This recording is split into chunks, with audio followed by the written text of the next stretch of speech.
শপিংগুলো কি খয়রাতিদের জন্য করছেন? মিরর নিয়ে ধাক্কাধাক্কি থেকে শুরু করে বসুন্ধরা সিটিতে যা হলো শেষটা একদম মজার ছিল। হ্যালো এভরিওয়ান, আসসালামু আলাইকুম। আমি লামিয়া আপনাদের সাথে আছি লামিয়া গ্রেস বিউটি থেকে। আজকে আমার বাসায় দাওয়াত ছিল আমার বান্ধবী বৃষ্টি আর ওর ছোট বোন মিষ্টি। বৃষ্টি বাসায় এসে আমার ওয়েলকাম দেখে একদম সারপ্রাইজড হয়ে গেল, কিন্তু মিষ্টিটা একটু কাজ থাকায় সে তখন আসতে পারেনি। তাই আমরা প্ল্যান করলাম বসুন্ধরা সিটিতে ঘুরতে যাব। এরপর খাওয়া দাওয়া করে আমরা সাজুগুজু করতে গিয়ে মিরর নিয়ে ছোট্ট যুদ্ধ শুরু হয়ে গেল। অবশেষে রেডি হয়ে রওনা দিলাম আর বসুন্ধরা সিটিতে গিয়ে দেখি মিষ্টিও এসে গেছে। শেষে কি কি মজার মুহূর্ত হয়েছে সেটা জানতে হলে ভিডিওটি পুরো দেখতে হবে।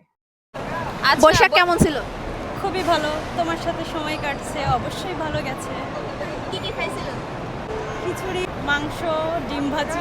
আমাদের মাঝে রয়েছে মিষ্টি মিরর সেলিব্রিটি। হ্যাঁ, ব্রেটি। হ্যাঁ, তো সেলিব্রিটি। আপনার Celebrity, বৈশাখ হ্যাঁ। কেমন গেল ম্যাডাম? আমার বৈশাখ খুবই ভালো কেটেছে। আমি গত বছরের পুরাতন 2টা শাড়ি পরেছিলাম একসাথে।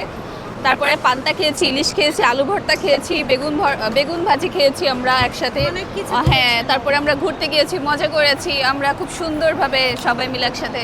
আবার একসাথে হয়ে আবার পুরাতন বৈশাখী পালন করতে চাই। হ্যাঁ, আমরা আবার চলে এসেছি একসাথে। আর অনেকদিন পর 2 খয়রাতির সাথেও দেখা হয়েছে। আসলে আমার মতো সেলিব্রিটির সাথে মানে তারা মিট করতে পেরে তারা নিজেদেরকে ধন্য মনে করতেছে, বাট মুখে বলতেছে না। বাট আমি বুঝতে পারতেছি এই আর কি ব্যাপার। যাক, ব্যাপার না। আচ্ছা ম্যাডাম, আপনি কি খয়রাতিদের জন্য কিছু ওই শপিংগুলো কি খয়রাতিদের জন্য করছেন?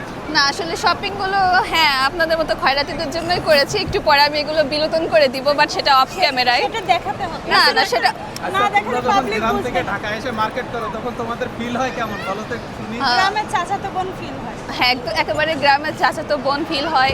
কারণ আমিও সেই সুদূর যশোর থেকে এসেছি ঢাকাতে শপিং করার জন্য। আচরণটাও গ্রামে চাচাতো বোনের মতো চাচাতো থাকে, বোনের public মতোই। দেখে বুঝতে পারে।